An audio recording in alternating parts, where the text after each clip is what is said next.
over the past few months, there have been numerous leaks of information about the National Security Agency, or NSA, and the massive surveillance programs the government has been running.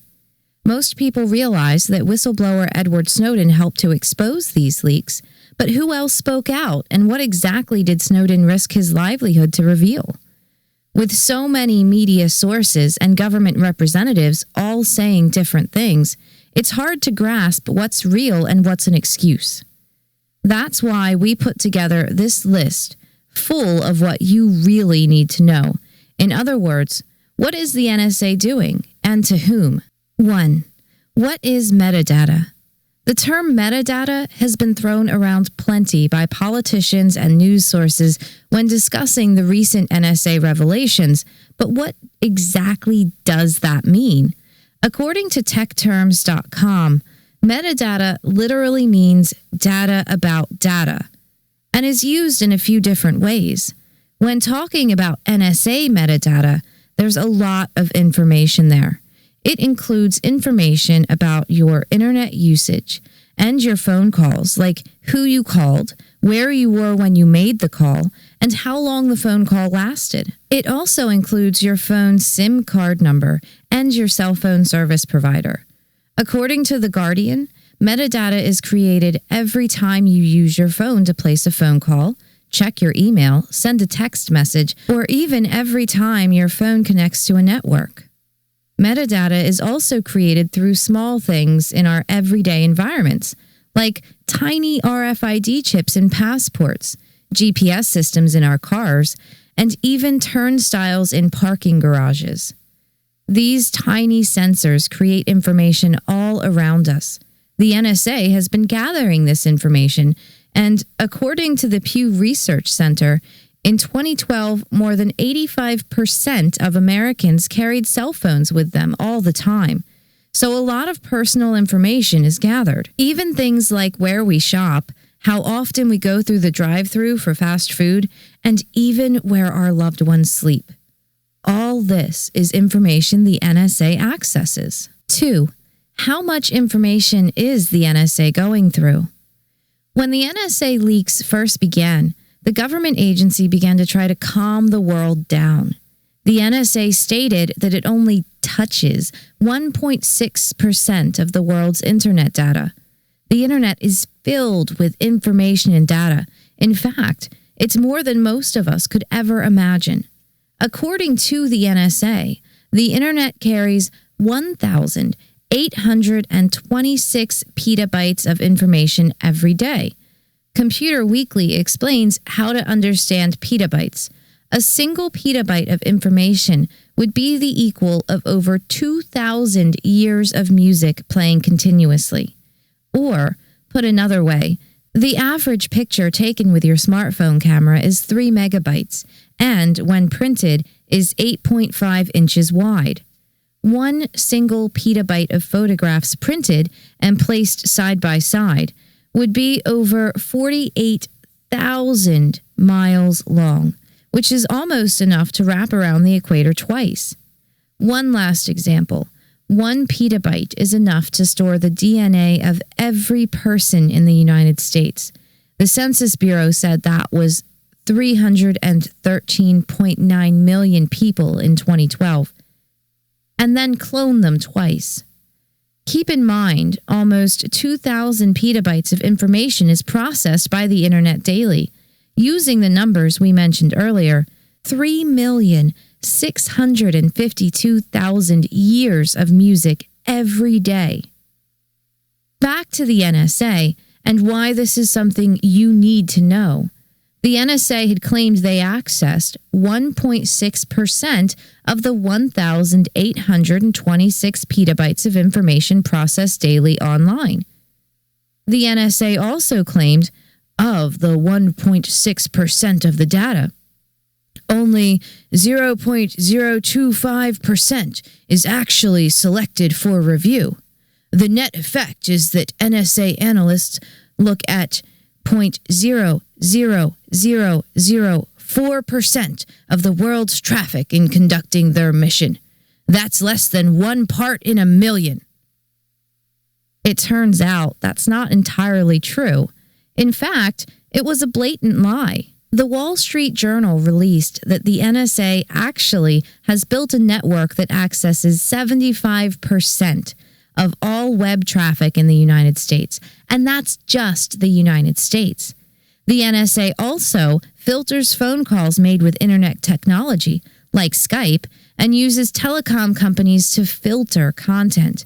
These Prony, Fairview, Oakstar, Lithium, and Stormbrew, among others, gather and filter information using major telecom companies like AT&T or Verizon. This filtering happens with both domestic and foreign information. In fact, The Guardian released that the NSA actually paid companies like Google, Yahoo, Facebook, and Microsoft millions of dollars to cover the costs of meeting NSA demands. 3. But what can the NSA actually see? When Edward Snowden first revealed his information on the NSA, he made a statement that really upset government officials. "I, sitting at my desk," Snowden told The Guardian, "could wiretap anyone, from you or your accountant to a federal judge or even the president, if I had a personal email." Mike Rogers, chairperson of the House Intelligence Committee, almost instantly replied, "He's lying. It's impossible for him to do what he was saying he could do." It seems Snowden wasn't lying. The Guardian published classified NSA training materials about a program called X-Keyscore. So what's X-Keyscore? According to the NSA, it's their widest-reaching system for developing information from the internet. The NSA even bragged about how X-Keyscore covers nearly everything a typical user does on the internet. Not just your metadata, but using X-Keyscore, NSA analysts can access your emails, your online chats, the websites you visited, all in real time. Real time means as you're typing, and as you're chatting, and as you're browsing, the NSA can access it. 4. Doesn't the NSA only watch terrorists? It seems that while the NSA has been trying to catch terrorists, they may have caught a few other things as well. You don't have to be a terrorist for the NSA to start reading your emails. Actually, using X-Keyscore, the NSA program we talked about earlier, The Guardian shared that any NSA analyst can access all your internet activity with just your email address or your IP address. The NSA analysts don't need a warrant, and you don't have to be a suspected terrorist.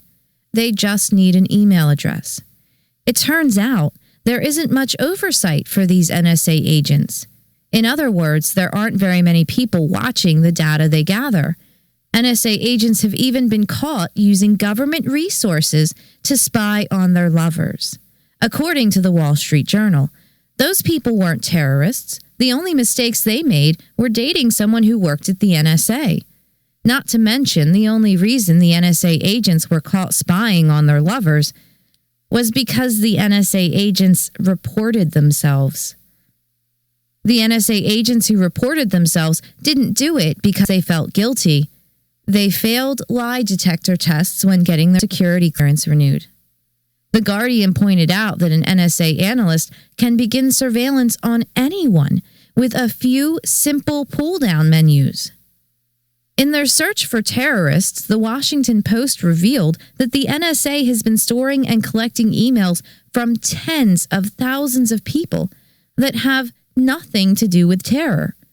There was even a secret court that met in 2011 and demanded the NSA change their tactics. The NSA had collected emails in an unconstitutional way for years. Over 50,000 emails a year, the court ruled. Americans have a Fourth Amendment right against unreasonable searches and seizures, and the court decided that right was violated. You should probably know that the NSA collects more than 250 million internet communications each year. But it's not just emails or chat logs, it's also Facebook. In the first 6 months of 2013, Facebook shared that the United States government demanded information on over 20,000 Facebook users. Facebook handed almost all the information over, and a lot of the Facebook users were political accounts and activists. 5. Is the NSA doing anything illegal with this information? The short and easy answer is yes. The NSA isn't just gathering information illegally. They're using some of this information to take money from Americans. Thanks to Reuters, the world just found out about a top-secret branch of the Drug Enforcement Administration, or DEA, called the Special Operations Division, or SOD. The SOD takes information from the NSA and partners with the CIA, IRS, FBI, and DHS. We found out that the NSA has gathered every bit of information they can on almost every American, and they've handed over some of that information to the SOD. Did you know that when the DEA or some other government agency believes an item is tied to the drug trade, an item like houses or cash, cars, electronics, pretty much anything, they can take it. The owner of the property doesn't have to be charged with a crime or even have done anything wrong. The government keeps property taken by the government unless you can afford a long, costly battle to get it back. Whichever agency took the property, like the DEA or FBI, gets to keep it. We know that the NSA is taking information gathered on Americans and giving it to the SOD. The SOD takes this information and secretly launches investigations. Enforcers are actually trained to lie and say things happened that didn't. One agent explained to Reuters, "You'd be told only, be at a certain truck stop at a certain time and look for a certain vehicle." In fact, WSFA tells us the DEA has actually doubled the amount of assets taken from people since 2001, when the NSA began its secretly authorized domestic spying programs. 6. Is the NSA going to stop anytime soon? Despite the outrage of many over what the NSA is doing, it doesn't seem like there's any plan for them to stop. The NSA is actually expanding. This fall, the NSA's Utah Data Center will officially open to those with the right security clearances. The U.S. military discusses how massive the Utah Data Center is. Over 1.5 million square feet and 4 stories tall. To give you a bit of understanding, Global Transportation Hub says that is the same size as almost 10 city blocks.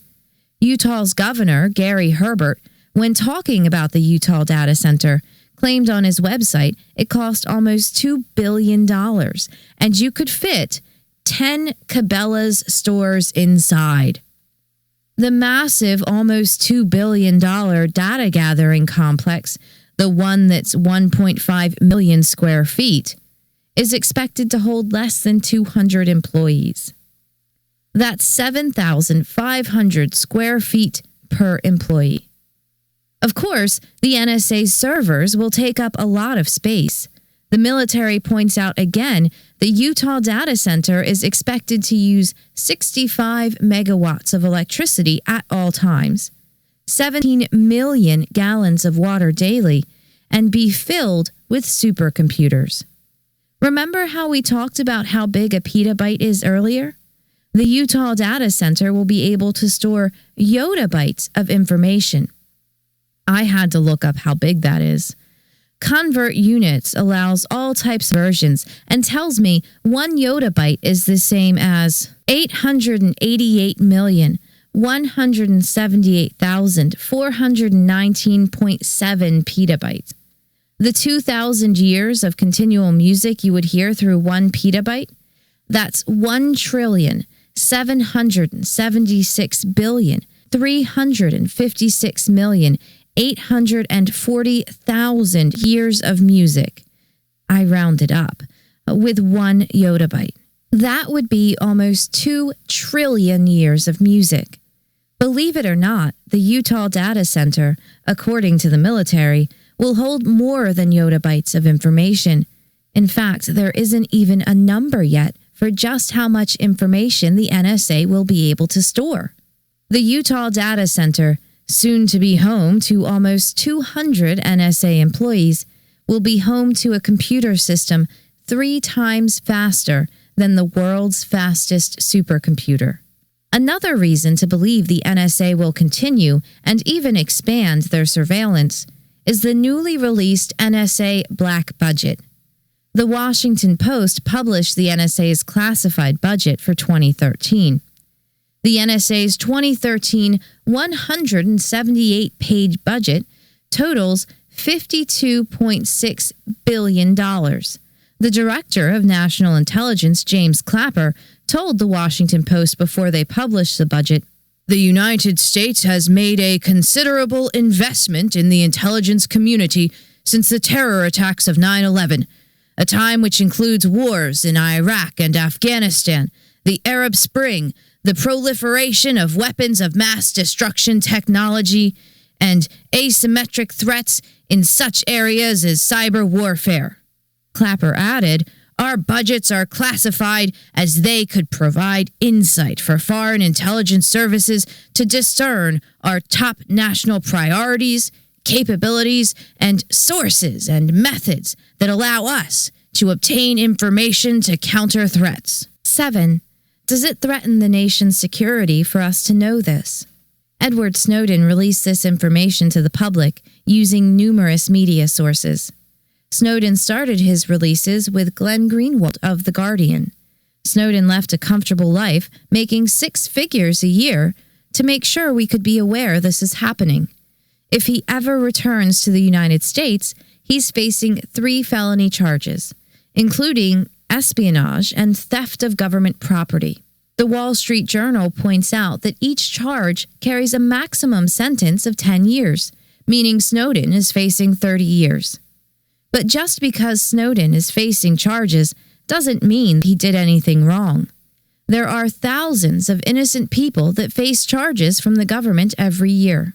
The Guardian has a timeline of everything that Snowden revealed, and a lot of details about what he made public. It seems like a lot of government officials are scared about what else Snowden may reveal. He says he passed all his information to the press already, and bit by bit, they're releasing it. It's not just the United States that's worried about this information. Other governments are also involved. The British version of the NSA, Government Communication Headquarters, or GCHQ, has accessed information gathered by NSA surveillance.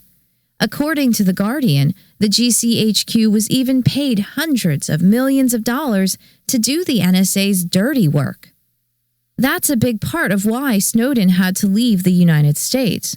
He's been granted temporary asylum in Russia, but many countries are upset at him for releasing all these secrets.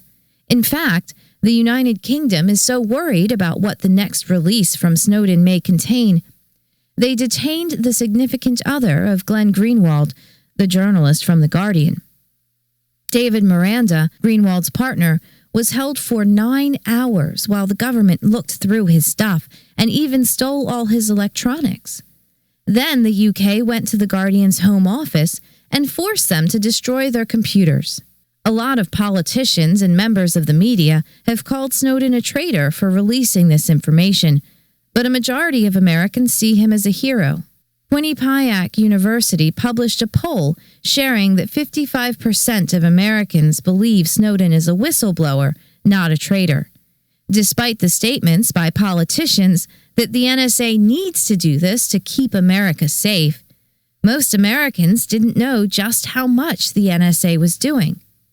Russ Tice was an intelligence analyst who informed Americans in 2005 that the NSA was using the Patriot Act, passed by the Bush administration after the 9/11 attacks, to illegally wiretap politicians, diplomats, then Senator Barack Obama, and plenty of other people.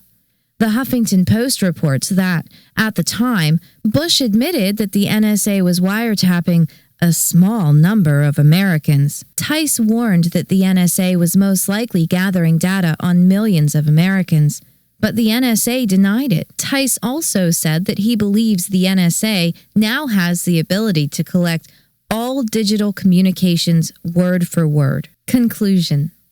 A lot of Americans believe the NSA has gone too far. Full disclosure, I am one of them. The concept of rights seems to be just that, a concept. With the government having access to pretty much every email and every phone call, the right that is supposed to protect us against unreasonable searches and seizures seems to have disappeared. Some people say, if you have nothing to hide, you have nothing to fear. But that's a straw man argument, meaning it doesn't actually address the issue. The government that's watching everyone isn't some perfect entity. It's filled with people. People make mistakes. We already know that employees at the NSA are spying on their own lovers. What's to stop them from spying on you, interacting with your lovers?